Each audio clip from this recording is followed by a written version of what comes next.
신앙으로 태어나서 아주 어렸을 때 세례 받으신 분들은 별로 기억이 없을 거예요. 그리고나 조금 어른이 되어서 세례 받으신 분들은 기억이 있으실 겁니다. 그리고 그 시간이 지남에 따라서 그때가 언제인가 받은 건 확실한데 뭐 그런 분들도 있으실 거예요.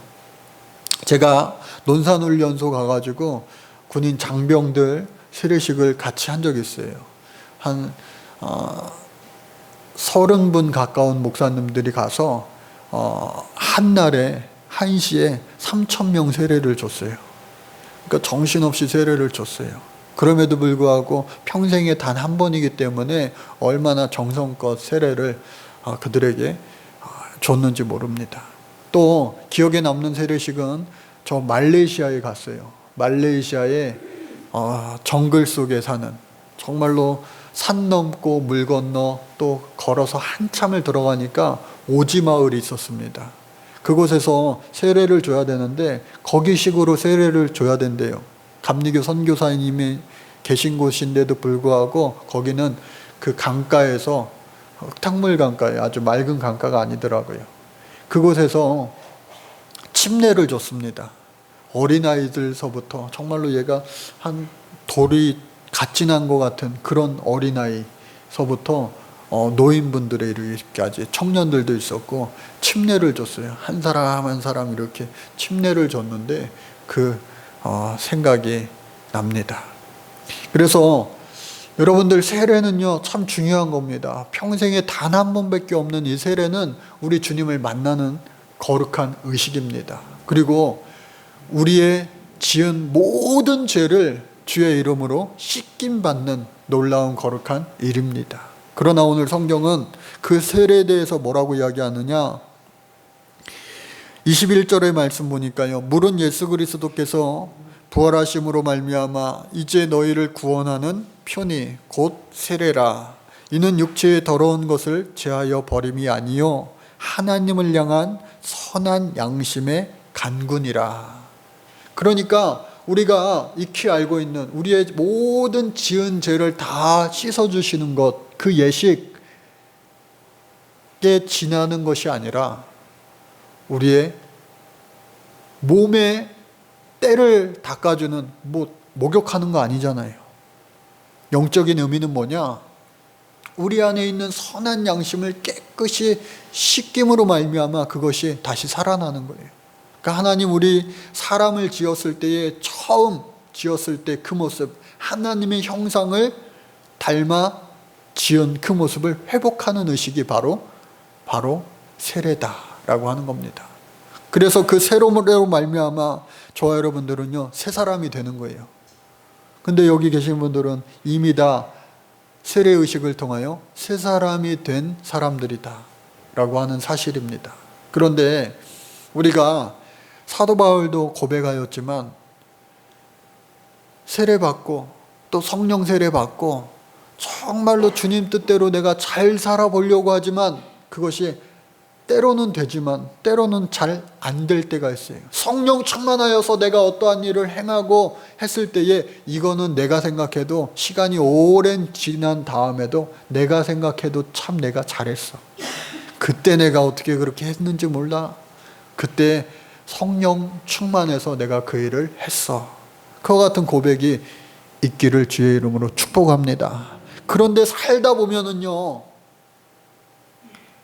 마치 학생들이 방학 계획표를 짜듯이 아주 완벽하게 내가 이렇게 살아야지 계획을 짠다 할지라도 방학이 시작되고 하루, 이틀, 또 3일 이렇게 지나면 작심삼일로 끝나기가 쉬운 것이 우리의 인간의 모습이에요. 어른들도 마찬가지입니다. 내가 예수 믿고 과거의 옛사람을 벗어버리고 정말로 잘 한번 살아봐야지, 주 뜻대로 주의 영광을 나타내며 잘 살아봐야지 하지만 넘어질 때가 있어요. 왜? 성령이 충만하지 못할 때.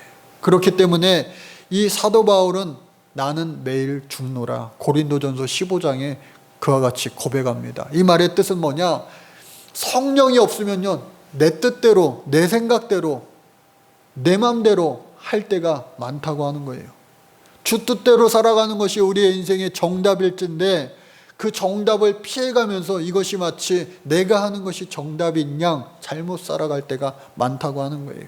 그래서 사도 바울은 고백했습니다. 나는 매일 죽노라. 나는 매일 내 자아가 죽고 내 생각이 죽고 내 마음이 죽어 없어지고 그 안에 성령이 가득 차서 성령이 이끄시는 진짜 정답의 인생을 내가 살아가야지. 그와 같이 고백한 거예요. 그래서 오늘 이 시대가 참으로 어렵고 힘든 시대예요. 코로나가 시작된 지 벌써 6개월, 7개월, 8개월째 이렇게 접어드는데 여름휴가 또 뭐 여름 방학이 이제 시작이 되었어요. 아직까지도 방학을 못한 뭐 학교도 있더라고요. 그리고 조금 이렇게 더워서 쉼을 얻고 하면 좋은데 그러지도 못한 상황이 되었어요. 긴 장마로 인하여서 전국 방방곳곳에 정말로 폭우가 쏟아지고 홍수가 났습니다. 저 중국과 일본의 물난리가 막 난 것을 우리가 TV를 통해서 봤는데 우리나라도 지금 그렇게 됐어요. 미국은 괜찮은가? 미국에서 목회하는 워싱턴 DC 근처에 사는 그 목사님 가정 얘기를 들어보니까 바로 집 앞에 있는 그 길가에 우리나라 그 빌딩 한 4m 높이가 되는 이 나무가 있었는데 태풍이 와가지고 그게 뿌리채 뽑혔다는 거예요.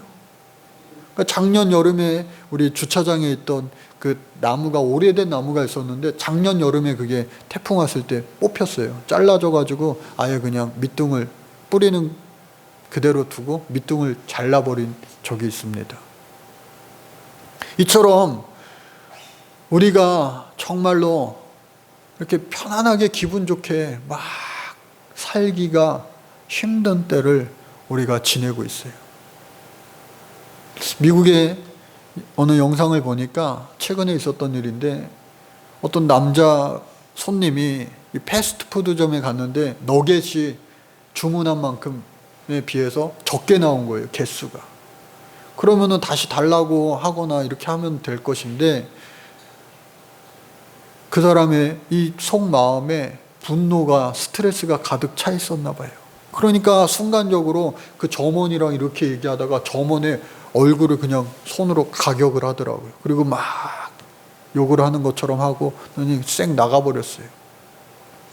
우리나라는 어떻습니까? 얼마 전에 택시에서 손님과 기사가 뭐 방귀를 껐다고 싸우다가 칼부림이 났다는 그런 기사를 본 적이 있습니다. 그러니까 지금 우리가 이렇게 이야기하면 정말 웃음 나올 만한 일인데 그 사람들은 그 상황에서 아주 목숨을 걸 만한 심각한 상황이었구나. 그러지 않고서는 그렇게 결말이 날 수 있습니까? 이러한 시대에 우리가 살아가고 있는데 이러한 시대가 예수 믿기가 더 쉬울까? 어려울까? 또 하나의 질문은 그렇다면 2000년 전에 예수 믿었던 이 베드로가 편지 썼던 그 시대, 초대교회 시대에 예수 믿는 것이 편했을까 과연? 그때는 초대교회는 정말로 성령 충만해서 놀라운 기적과 역사와 표적이 일어나고 놀라운 하나님의 영광이 막 그 교회마다 드리워졌는데 그때에는 예수 믿기가 과연 편했을까? 결코 아니라는 거예요. 지금보다도 더 어렵고 힘든 환난과 고난이 그 초대교회는 분명히 있었다고 하는 겁니다.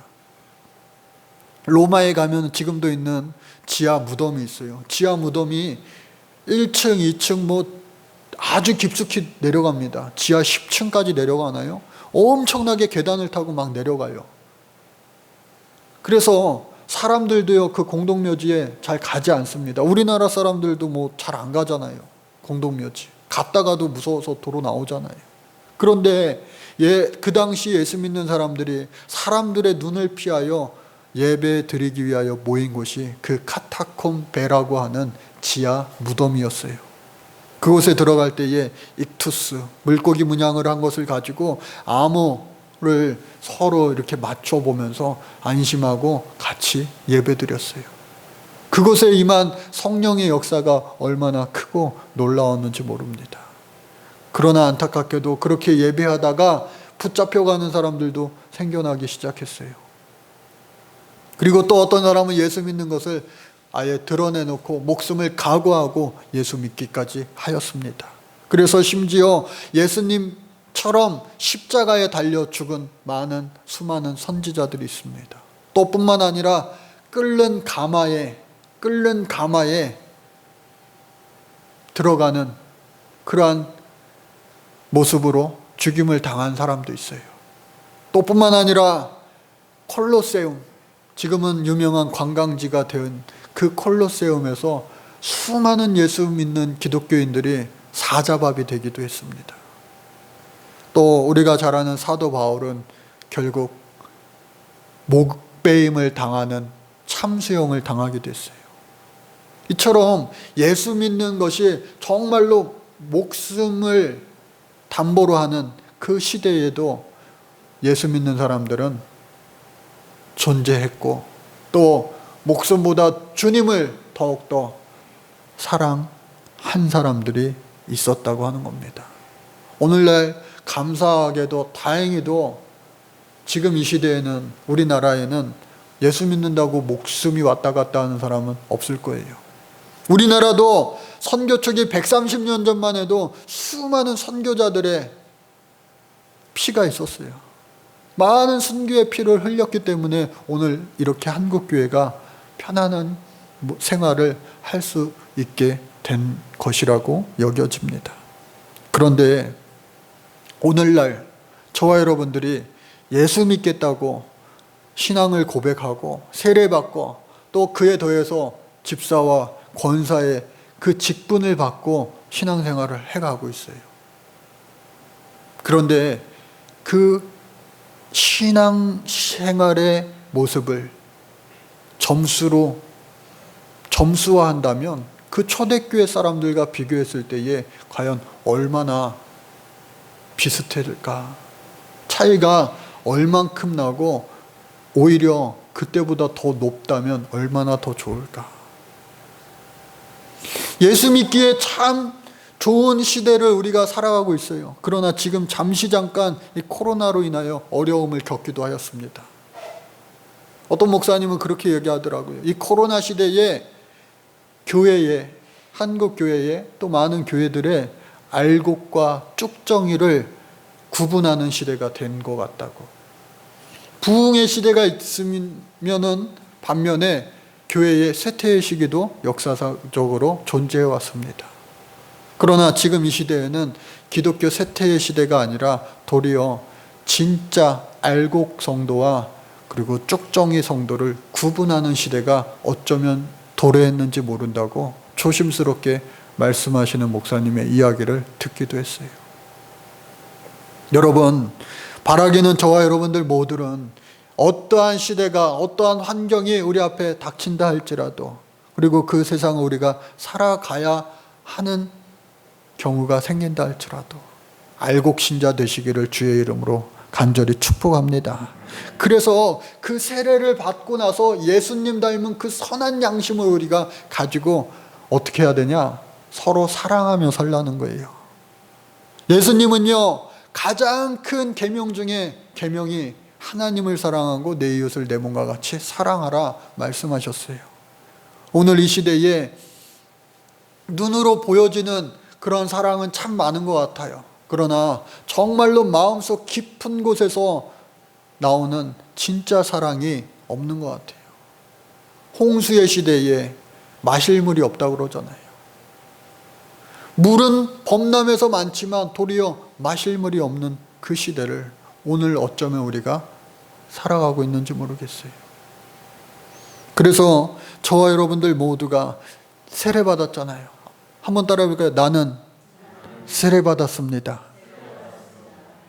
그 고백으로 말미암아 그 고백이 나는 이제 예수님 마음으로 예수님처럼 예수님 닮은 삶을 살아야지 하는 고백이 되었기를 주의 이름으로 축복합니다. 그래서 그 사랑을 가지고 살아가라고 하는 거예요. 세례가 얼마나 중요하냐면 콘스탄티누스 대제라고 불리는 콘스탄티누스 1세 로마의 황제, 그 사람은요 세례를 계속 미루었습니다. 그가 집권할 때에 313년 밀라노 칙령을 통하여 로마의 공인된 종교로 기독교를 공식적으로 인정해 줬어요. 그동안 교회에서 빼앗겼던 모든 재산을 환수해 줬어요. 그리고 예수 믿기에, 예배하기에, 신앙생활하기에 편안한 세상을 만들어 줬어요. 그런데 정작 그 자신 본인은 예수님을 믿는다고 하면서도 세례받지 않았어요. 그의 말년, 그가 숨쉬기 직전 337년, 숨이 꼴딱꼴딱 막 넘어갈 때 우리가 잘 아는 유세비우스 당시의 교부를 불러서 나에게 세례를 주시오 하면서 마지막 죽는 그 순간에 세례받고 죽었어요. 왜 그랬느냐? 황제로서 내 말이 곧 법인 시대에 자기 마음대로 뭐든지 다 할 수 있기 때문에 그동안도 죄를 많이 지었지만 세례받고 나서까지 죄 지으면 안 되니까 그 세례를 계속해서 미루다가 죽기 직전에 세례받고 간 거예요. 하나님 입장에서는 어느 것을 더 기뻐하실까? 하나님만이 아시겠죠. 그러나 저와 여러분들은 이제 돌이킬 수가 없어요. 이미 다 세례받으신 분들이에요. 여러분, 세례받은 이후에도 회개가 필요할까요? 안 필요할까요? 필요합니다. 계속 우리가 하나님 앞에 잘못한 것을 씻어내는 거예요. 한 번 세례는 구원의 확증이요. 그리고 계속적인 이 씻음, 회개는요, 우리의 죄를 계속해서 닦아서 성령으로 말미암아 우리가 더욱더 예수님 닮아가는 그러한 일이 되는 겁니다. 그러니까 회개도 계속해서 필요해요. 그런데 맨날 넘어진다고 좌절하지 마세요. 낭망하지 마세요. 포기하지 않는 것이 가장 중요한 것이다. 그래서 우리가 신앙생활 할 때에 오늘 말씀에 보니까 사랑하는 마음을 누구에게 먼저 실천해야 되느냐? 부부간에 그렇게 하라는 거예요. 아내들아, 이와 같이 자기 남편에게 순종하라. 이는 혹 말씀을 순종하지 않는 자라도 말로 말미암지 않고 그 아내의 행실로 말미암아 구원을 받게 하려 함이라. 무슨 말이냐? 부부간에 신앙생활을 남편은 안 해요. 아내는 해요. 그 아내가 그 믿지 않는 남편에게 순종해야 됩니까? 말아야 됩니까? 순종을 웬만하면 하면서 말로써 남편을 막 전도하려고 하면 돼요, 안 돼요? 잘 안 돼요. 그러나 행동으로 우리 아내가, 우리 마누라가 예수 믿고 나서 정말로 달라졌네, 최고가 됐네 하면은 그 남편도 그 말은 듣지 않는다 할지라도 그 행실은 눈으로 다 본다니까요. 야, 달라졌네. 저 사람이 믿는 예수님 나도 한번 믿어봐야 되겠다. 그렇게 될 수 있다라고 하는 거예요. 그러나 여러분, 오늘 시대는 달라졌어요. 남편에게 무조건 순종하라. 벌써 2000년 전의 말씀이에요. 가부장적인 시대의 말씀이에요. 오늘 이 시대는 어떻습니까? 남자는 하늘, 여자는 땅. 그런데 어떻게 해요? 땅값이요, 하늘보다 높아졌어요, 벌써. 50대 제가 잘 아는 권사님 부부가 어저께 이런 일이 있었어요. 어젯밤 이렇게 설교 준비를 하는데 무슨 일이 있었느냐? 거기는 딸 하나, 대학생 딸 하나랑 이제 부부가 사는데 밥 먹고 나서 이 부인 권사님이 남편 권사님한테 여보, 설거지 좀 해. 그랬더니 그 부인의 그 말이 순간적으로 진짜인지 가짜인지 주님의 말씀으로 여겨졌대요. 그래서 순종하고 열심히 설거지를 했대요. 그래서 그걸 자랑해가지고 페이스북에다 올렸더라고요. 그랬더니 다른 권사님이 댓글을 달았는데 뭐라고 달았느냐. 간이 배 밖으로 남았구나. 너는 부인이 말하기 전에 해야지. 너는 시대가 요즘 어떤 시대인데 말할 때까지 기다리다 하냐. 너는 참 대단하구나. 그것을 보면서 제가 시대가 정말 많이 바뀌었음을 실감했어요. 여러분,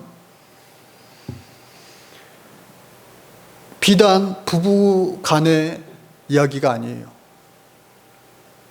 어떤 어머니와 아들의 이야기, 가족 간에는 다 보잖아요. 숨길 게 없잖아요, 가족끼리는. 부모된 자들이 자녀들에게 신앙생활 똑바로 해, 예수 잘 믿어 하면서 자기가 잘 못하면 그 자녀들은 눈이 없냐고요. 다 보잖아요.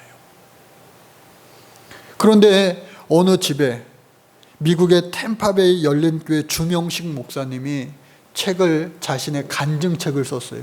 제목이 뭐냐? 무당 엄마와 목사 아들. 자기가 군대 갔다 와가지고 이제 나는 목사가 돼야지, 신학교에 들어가서 이제 주의 종의 길을 가려고 하는데 웬일이에요? 군대 갔다 왔으니까 이 엄마가요 신내림을 받은 거예요. 그동안 무당이 된 거예요. 원래 예수 믿는 집안이 아니어가지고 나중에 예수를 믿은 건데, 아니 엄마가 느닷없이 무당이 된 거예요. 여러분, 무당 중에도요 아주 등급이 있습니다. 배워서 하는 무당은요 학습무라고 그래가지고 조금 낮게 봐요, 그들 사이에서도. 그런데 내가 무당 되지 않으려고 하는데 막 신내림을 받아가지고 무당된 거, 진짜 무당이죠. 그 무당 중에서도 센 무당이 뭐냐? 작두 타는 무당이라고 그래요. 근데 그 작두를 두 날을 가지고 한 발씩 올려서 타는 것보다 더 센 무당은 뭐냐? 작두 한 날에 두 발을 같이 올려놓는 무당이 센 무당이래요. 제일 센 무당. 근데 이 엄마가 제일 센 무당이 된 거예요. 작두 한 날에 두 발을 올려놓고 막 춤을 추는 거예요. 그러니까 이 아들이 얼마나 마음이 무너집니까? 그래서 이 엄마를 위해서 기도하기 시작하는 거예요. 작정 기도합니다. 하나님, 우리 엄마 제발 이게 성령께서 그 귀신을 내쫓아 달라고. 같이 한 집에서 예수 믿어야지, 이거는 큰일 난다고. 어떻게 목사 아들과 무당 엄마가 존재할 수 있겠냐고. 그러면서 기도원 다니면서 금식 기도하면서 오면은 엄마를 막 기도하고 귀신 나갔나 안 나갔나 확인해 보니까 안 나갔어. 그럼 다시 또 막 기도를 많이 하고 와서 또 막 하고 하니까 맨날 싸우는 거예요. 여러분, 무당도 그렇고요, 목사도 그렇고요, 둘 다 사람이에요. 쉴 때도 있고요, 밥 먹을 때도 있고요. 그러니까 한 집에서 이게 영적으로 안 맞으니까 계속 부딪히고 싸우는 거예요. 그러던 어느 날 하나님께서 이 목사님에게 이런 마음 주신 거예요. 야, 무당이기 이전에 네 엄마지 않냐?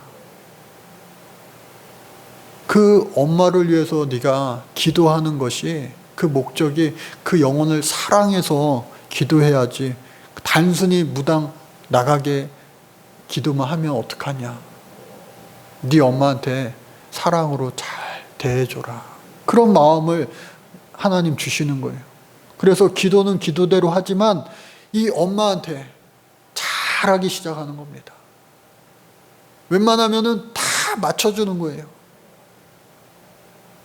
그런데 기도를 하면서 그가 그와 같이 바뀌었는데, 막 대적 기도를 하는 그때는 아무런 효과도 없더니만 어느 순간 엄마도 마음을 열기 시작하면서 놀랍게도 하나님께서 강권적으로 역사하셔서 그 귀신이 그 엄마한테서 떠나간 거예요. 할렐루야.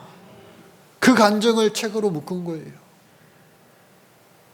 지금 이 목사님은 미국에서 목회하는데 그 엄마, 과거 무당이었던 그분은요 이제 벌써 권사님이 되셔가지고 새벽마다 아들 목사를 위해서 부르짖는다는 거예요. 신앙생활 열심히 잘하는 모범적인 권사님이 되셨다고 하는 겁니다. 사랑은요 이와 같이 기적을 낳고 능력을 낳는 줄로 믿습니다. 가족 간에 여러분들 그렇게 사랑으로 참 이게 잘 안 되더라도 사랑으로 해보세요. 그러면 어느 순간 하나님께서 그때에 맞게 놀랍게 역사하여 주실 줄로 믿습니다. 두 번째는 성도들 간에 그렇게 하라는 거예요. 성도들 간에. 8절 말씀에 보니까 마지막으로 이 표현은요, 끝으로 교장 선생님 그렇게 얘기하는 것이 아니라 이 당시에는 마지막으로 이 표현은 중요한 말씀이다, 그러한 의미예요. 그러니까 이 헬라어에서 이렇게 통역을 이렇게 해놓은 건데, 번역을. 그래서 중요한 것은 뭐냐? 너희가 다 마음을 다 같이하여 동정하며 형제를 사랑하며 불쌍히 여기며 겸손하라. 여러분, 영혼을 위하여서 진짜 기도할 때는요, 그 영혼이요 불쌍하게 여겨지는 거예요. 야, 그 사람은 대통령인데, 그 사람은 국무총리인데, 그 사람은 국회의원인데, 그 사람은 장관인데, 대단한 사람인데, 나보다 뭐 모자람이 하나도 없는데, 가족도 화목하고 모든 게 다 좋은데, 근데 그 영혼을 진짜 위하여 기도하면요, 그 영혼이 불쌍하게 여겨지는 거예요. 우리 교회는요, 참 감사하게도 이른 아침 새벽서부터 밤늦은 시간까지 기도하는 분들이 참 많아요. 일부 예배 때도 말씀드렸지만 이렇게 들여다보면은 여러분들 여기 계신 분들 모두를 위해서 많은 분들이 기도하고 있음을 여러분들 기억하시기를 바랍니다. 애들 위해서도 기도해요. 애들 위해서. 초등학교 아이들서부터 온 성도들에 이르기까지 이름을 불러가면서 기도하는 많은 분들이 있음에 얼마나 기쁘고 감사하고 든든한지 모릅니다. 그래서 우리 성도들끼리 정말로 사랑하고 또 모든 허다한 것들도 허물도 없을 수 없어요. 있어요. 그러나 그 허물까지도 사랑은 어떻게 해요? 다 덮어줄 수 있는 거예요. 여러분, 사랑하며 사시기를 주의 이름으로 축복합니다. 그때에 하나님께서는요, 주의 눈을 의인을 향하시고 그의 귀는 의인의 간구에 기울이시되 주의 얼굴은 악행하는 자들을 대하시느니라. 주의 눈과 귀는요, 의인의 기도와 간구를 듣고 보시는 거예요. 그러나 주님의 얼굴을 보는 자 구약시대는 죽는다고 그랬어요. 악행을 행하는 자도 하나님 다 눈여겨보고 계시다. 그러니까 우리의 모든 것을 다 지켜보고 계시는데 우리가 선을 행하며 사랑을 행하며 살아야 된다. 마지막으로 의를 위하여 핍박받는 자 천국이 저희 것이라. 우리 주님 말씀하셨는데 의를 위하여 고난당할 때도 있어요. 선을 행하는데도, 착한 일만 했는데도 의도와는 다르게 참 이게 우겨쌈을 당할 때도 있어요. 핍박당할 때도 있어요.